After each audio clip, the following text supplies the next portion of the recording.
Namaku Ardi. Tahun ini usiaku 22 tahun. Secara usia, orang-orang mungkin menganggapku sudah dewasa. Tapi sejak ibu meninggal 3 tahun lalu, ada bagian dalam diriku yang seperti berhenti tumbuh. Kami dulu keluarga sederhana yang hangat. Ibu adalah pusat segalanya. Ia selalu bangun paling pagi, menyiapkan sarapan, menyetrika bajuku. Bahkan masih mengingatkanku membawa payung saat langit mendung. Aku anak tunggal, terlalu dimanjakan. Mungkin sampai suatu pagi, semuanya berubah. Ibu jatuh sakit, cepat, terlalu cepat. Dalam waktu 6 bulan, rumah yang dulu penuh tawa berubah menjadi rumah yang dipenuhi bau obat dan suara mesin oksigen. Dan ketika ibu benar-benar pergi, yang tersisa hanya kesunyian.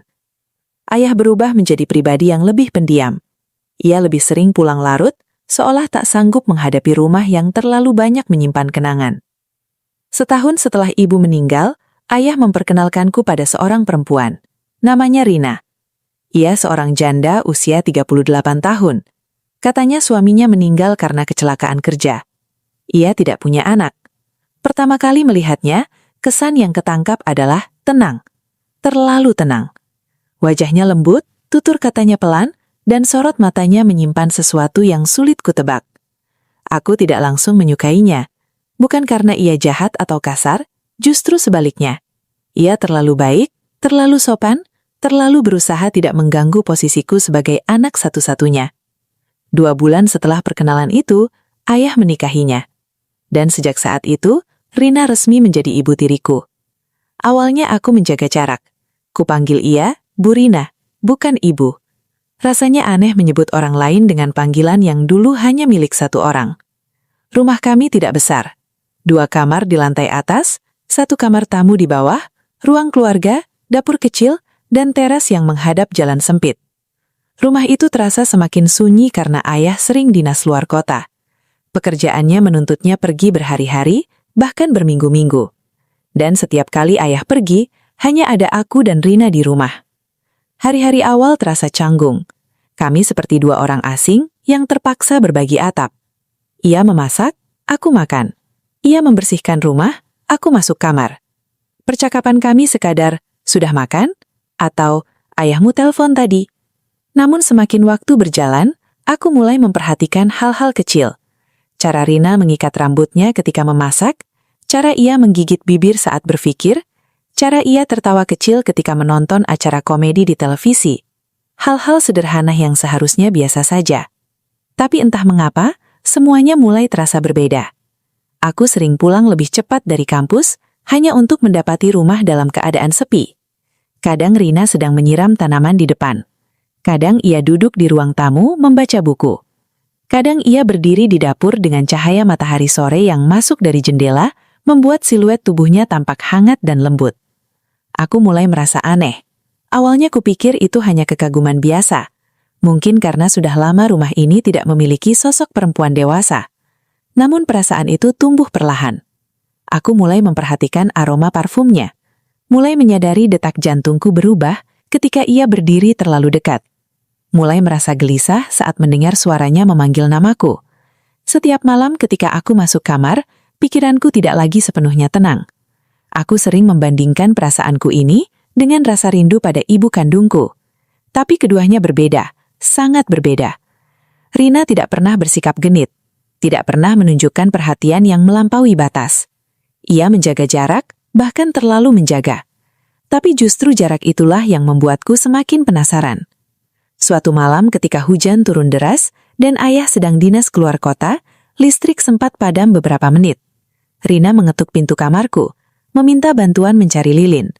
Saat pintuku buka, ia berdiri dengan rambut sedikit basah karena bocor dari atap teras. "Bisa bantu ibu sebentar?" katanya pelan. Kata ibu, itu terasa aneh di telingaku. Kami berjalan berdampingan menuju dapur. Dalam gelap dan cahaya ponsel yang redup, jarak di antara kami terasa begitu dekat. Aku bisa mendengar napasnya, bisa mencium aroma sabunnya. Dan saat itulah aku sadar ada sesuatu yang salah dalam diriku. Sejak malam itu aku sering terbangun di tengah malam dengan pikiran yang tak pantas. Aku mencoba mengalihkan diri dengan bermain game, belajar, atau keluar bersama teman. Tapi setiap kali pulang, rumah ini selalu membawa perasaan yang sama, kesunyian. Dan di dalam kesunyian itu, hanya ada aku dan dia. Aku tahu ini salah, sangat salah. Ia adalah istri ayahku, perempuan yang seharusnya kuhormati sebagai orang tua. Tapi semakin kutekan perasaan itu, semakin kuat ia muncul. Aku mulai mengikuti akun media sosialnya secara diam-diam. Melihat foto-foto lama sebelum ia menikah dengan ayahku. Foto ketika ia tersenyum lepas di pantai, foto saat ia menghadiri pesta pernikahan temannya. Foto-foto yang memperlihatkan dirinya sebagai perempuan, bukan sebagai ibu tiriku. Dan disitulah semuanya mulai berubah. Aku tidak lagi melihatnya sebagai bagian dari keluarga. Aku mulai melihatnya sebagai perempuan. Setiap kali ayah pamit dinas keluar, ada perasaan campur aduk dalam diriku.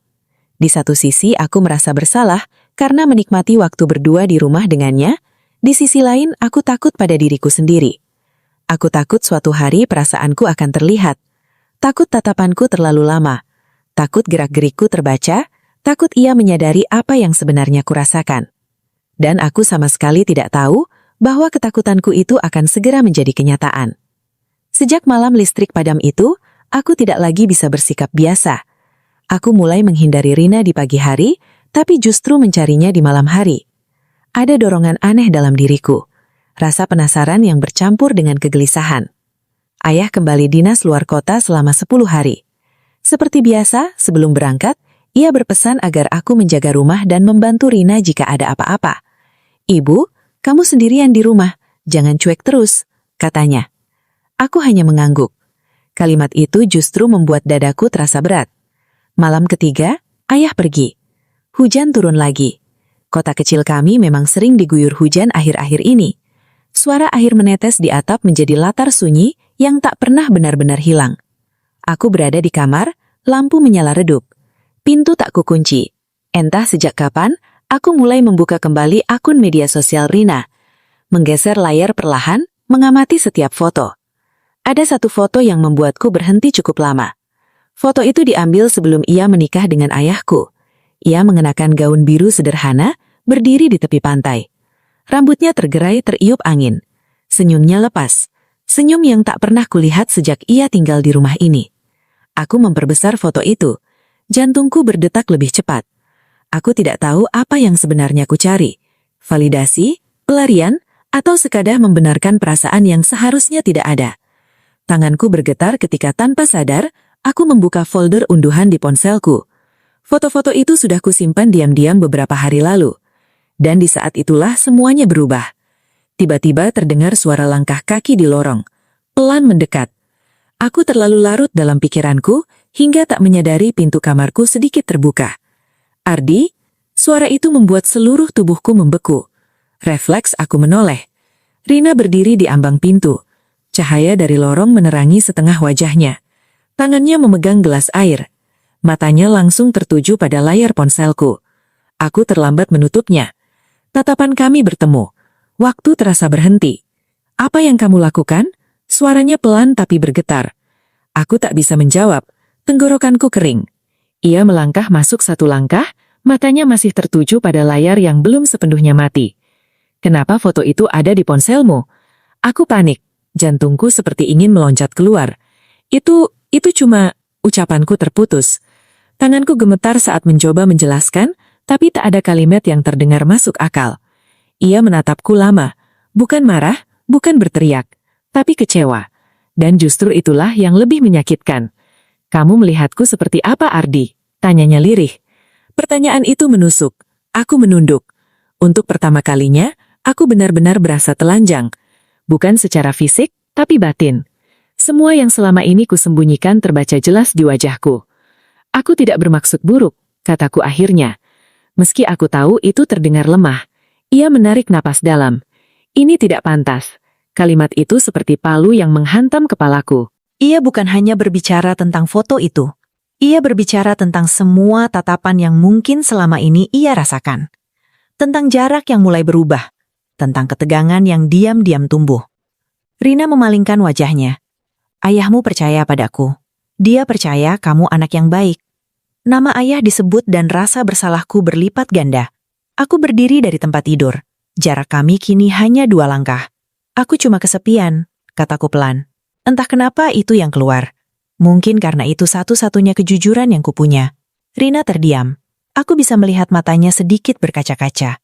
Tapi bukan karena tersentuh, lebih karena terluka. Kesepian bukan alasan untuk melanggar batas, ucapnya tegas. Meski suaranya masih lembut. Keheningan menyelimuti kamar. Hujan di luar semakin deras. Aku merasa seperti anak kecil yang tertangkap basah melakukan kesalahan besar.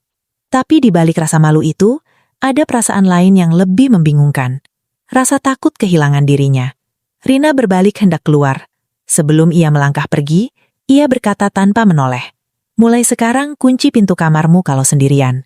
Kalimat sederhana itu terdengar seperti garis batas yang digambar jelas di antara kami. Pintu tertutup. Aku terduduk lemas. Malam itu aku tak bisa tidur. Bayangan tatapan kecewanya terus terulang di kepalaku. Sejak kejadian itu, suasana rumah berubah drastis. Rina tidak lagi menegurku seperti biasa. Ia tetap memasak, tetap membersihkan rumah, tetap menjalankan perannya. Tapi semuanya terasa lebih dingin. Tatapannya tidak lagi netral. Kini ada jarak yang nyata. Setiap kali aku turun ke dapur, ia akan segera menyibukkan diri. Jika aku duduk di ruang tamu, ia memilih masuk kamar. Rumah yang sebelumnya sunyi kini terasa menekan. Aku ingin meminta maaf lagi, tapi tak tahu harus mulai dari mana. Aku ingin memperbaiki semuanya. Tapi setiap kali melihatnya, aku justru semakin sadar bahwa perasaanku belum sepenuhnya hilang. Dan itu yang paling menakutkan. Karena konflik ini bukan hanya tentang ia memergokiku. Ini tentang sesuatu yang sudah tumbuh terlalu jauh di dalam diriku. Dan aku tidak tahu apakah aku cukup kuat untuk menghentikannya. Aku hanya tahu satu hal. Sejak malam itu, tidak ada lagi yang benar-benar sama di rumah ini. Dan aku merasa ini baru permulaan dari sesuatu yang jauh lebih besar. Sejak malam ia memergokiku di kamar, rumah ini tidak lagi terasa seperti rumah. Ia terasa seperti ruang ujian. Setiap langkahku terasa diawasi. Meski Rina tak pernah benar-benar menatapku lama lagi, justru itulah yang menyiksa. Ia terlalu menjaga jarak. Pagi hari berubah menjadi momen paling canggung. Jika dulu ia akan mengetuk pintuku untuk sarapan, kini ia hanya meninggalkan makanan di meja tanpa suara. Jika dulu ia sesekali bertanya tentang kuliahku, kini ia menjawab seperlunya. Dingin. Tumben itu salahku. Aku mencoba bersikap biasa, sengaja pulang lebih malam agar tak terlalu sering bertemu. Tapi setiap kali aku membuka pintu rumah, aroma masakan dari dapur dan cahaya lampu ruang tengah selalu menyambut dengan cara yang sama. Mengingatkanku bahwa ia masih ada di sana. Dan justru itu yang membuatku tak tenang. Suatu sore, hujan turun lebih deras dari biasanya. Langit gelap lebih cepat gelap. Listrik kembali padam. Kali ini cukup lama. Aku turun ke bawah untuk mencari senter. Rina sudah lebih dulu berada di ruang tamu, menyalakan lilin di atas meja kecil. Cahaya api membuat bayangan wajahnya bergerak lembut di dinding. Kami hanya berjarak beberapa meter, tapi rasanya seperti dipisahkan jurang. Ayah telepon tadi, katanya tanpa menatapku. Dia pulang 3 hari lagi. Aku mengangguk pelan. Keheningan kembali turun di antara kami. Hujan terdengar seperti suara statis yang memenuhi ruang. Aku tidak tahu kenapa, tapi mungkin karena gelap dan sunyi membuat pertahananku melemah. Aku duduk di kursi seberangnya. Bu, suaraku terdengar asing di telingaku sendiri. Ia sedikit mengangkat wajahnya, tapi tetap menjaga jarak. Aku minta maaf soal malam itu. Kalimat itu sebenarnya sudah ingin kukatakan sejak lama, tapi selalu tertahan. Ia tak langsung menjawab. Aku tidak ingin rumah ini jadi tidak nyaman. Lanjutku. Aku tidak ingin ibu merasa tidak aman. Kata itu berat keluar dari mulutku. Rina akhirnya menatapku. Tatapan itu berbeda dari sebelumnya. Tidak lagi sekedar kecewa. Ada sesuatu yang lebih rumit di sana. Ardi, katanya pelan. Yang membuat rumah ini tidak nyaman bukan hanya tindakanmu malam itu. Aku terdiam. Aku bisa merasakan perubahan itu bahkan sebelum aku memergokimu. Dadaku seperti ditarik. Tatapanmu, caramu berdiri terlalu dekat. Cara kamu menghindar, tapi sekaligus memperhatikan. Aku tak bisa menyangkal, karena semuanya benar. Aku mencoba menganggap itu hanya perasaanku saja, lanjutnya. Tapi malam itu memastikan semuanya. Hujan di luar semakin keras. Lilin di meja bergetar tertiup angin dari jendela yang sedikit terbuka. Aku tidak ingin kamu membenciku, ucapku lirih. Rina menghela napas panjang. Aku tidak membencimu. Aku khawatir. Khawatir, kamu masih menyimpan luka kehilangan ibumu. Dan luka itu bisa berubah menjadi sesuatu yang salah, kalau tidak kamu pahami. Kata-katanya membuatku terpukul. Selama ini aku selalu mengira perasaanku murni karena ketertarikan. Tapi mendengar itu, aku mulai ragu pada diriku sendiri. Tapi ini bukan cuma soal kehilangan. Suaraku mengecil. Rina langsung menangkap maksudku. Justru itu yang berbahaya, katanya tegas. Keheningan kembali turun. Kali ini lebih berat. Aku bisa merasakan emosi campur aduk dalam diriku. Malu, bingung, marah pada diri sendiri, dan entah kenapa, masih ada sisa perasaan yang belum sepenuhnya padam. Hari sebelum ayah pulang, ketegangan semakin terasa. Aku bermimpi tentang Rina 2 malam berturut-turut. Mimpi yang membuatku bangun dengan napas terengah dan rasa bersalah yang menyesakan. Di siang hari aku mencoba menjauh. Tapi semakin aku menjauh, semakin pikiranku kembali padanya. Suatu malam ketika aku turun untuk mengambil air minum, aku mendapati Rina sedang duduk sendirian di dapur. Lampu sudah menyala kembali, tapi suasana tetap sunyi. Ia tampak lelah, rambutnya terurai, tangannya memijat pelipis. Entah dorongan apa yang membuatku mendekat. "Ibu sakit?" tanyaku pelan. Ia mengeleng, "Cuma pusing." Aku berdiri terlalu dekat lagi, dan ia menyadarinya. Ia menoleh cepat. Tatapan kami kembali bertemu dalam jarak yang tak seharusnya. Untuk sepersekian detik, tak ada yang bergerak. Aku bisa mendengar napasku sendiri. Lalu ia mundur 1 langkah. Gerakan kecil itu terasa seperti tamparan. "Ini yang aku maksud," katanya pelan. Aku tersadar. Tubuhku otomatis ikut mundur. Aku tidak bisa terus seperti ini. Lanjutnya, suaranya mulai bergetar. Aku tidak bisa setiap hari merasa harus berwaspada di rumahku sendiri. Kalimat itu menghantam lebih keras dari apapun. Aku tidak pernah berniat membuatnya merasa tidak aman. Tapi kenyataannya itulah yang terjadi. Dan untuk pertama kalinya, aku benar-benar melihat dampak dari perasaanku. Bukan lagi sekedar gejolak batin remaja, tapi ancaman terhadap kehormatan dan kepercayaan keluarga kami. "Aku akan menjauh," kataku cepat. "Bukan menjauh dariku," jawabnya. "Tapi kamu harus belajar mengendalikan dirimu." Matanya berkaca-kaca. "Aku tidak ingin semua ini menghancurkan hubunganmu dengan ayahmu."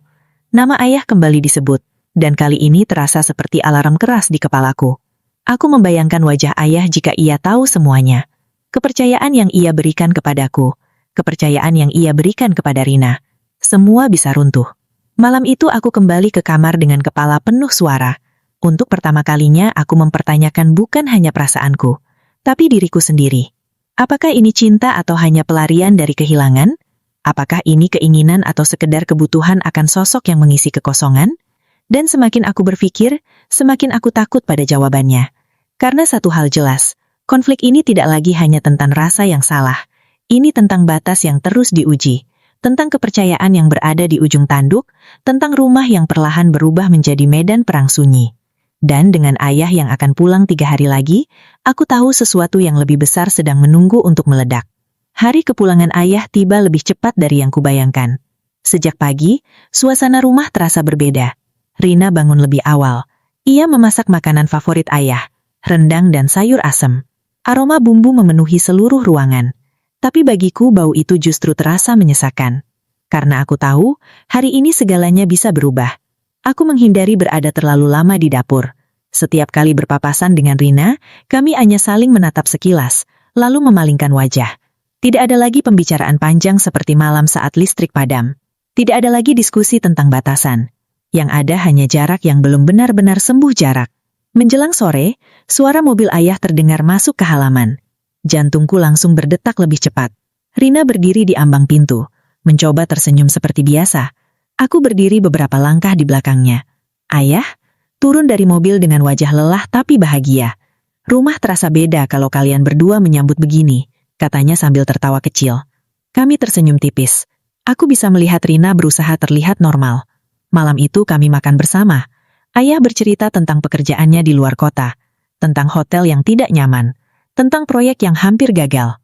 Biasanya aku hanya mendengar setengah hati, tapi malam itu aku hampir tak mendengar apapun. Fokusku hanya pada 2 hal, tatapan Rina yang terlalu berhati-hati dan rasa bersalah yang semakin menumpuk di dadaku. Selesai makan, ayah masuk kamar untuk mandi. Aku membantu Rina membereskan meja. Kami berdiri bersampingan di dapur. Canggung. Hening. Piring yang beradu terdengar terlalu keras di telingaku. Tiba-tiba, ayah kembali keluar. Mungkin hendak mengambil handuk yang tertinggal. Ia berhenti di ambang pintu dapur. Matanya menyapu kami berdua. Ada yang aneh, katanya pelan. Kami langsung menoleh. Aneh? Tanyaku pura-pura tidak mengerti. Ayah menatapku, lalu menatap Rina. Kalian seperti orang asing. Jantungku seperti berhenti sepersekian detik. Rina berusaha tersenyum. Tidak kok mas, biasa saja. Ayah tidak terlihat yakin. Ia melangkah lebih dekat. Ada apa selama saya pergi? Keheningan jatuh begitu berat. Aku bisa merasakan napas Rina berubah. Ia menggenggam ujung lap di tangannya lebih erat. Ayah bukan orang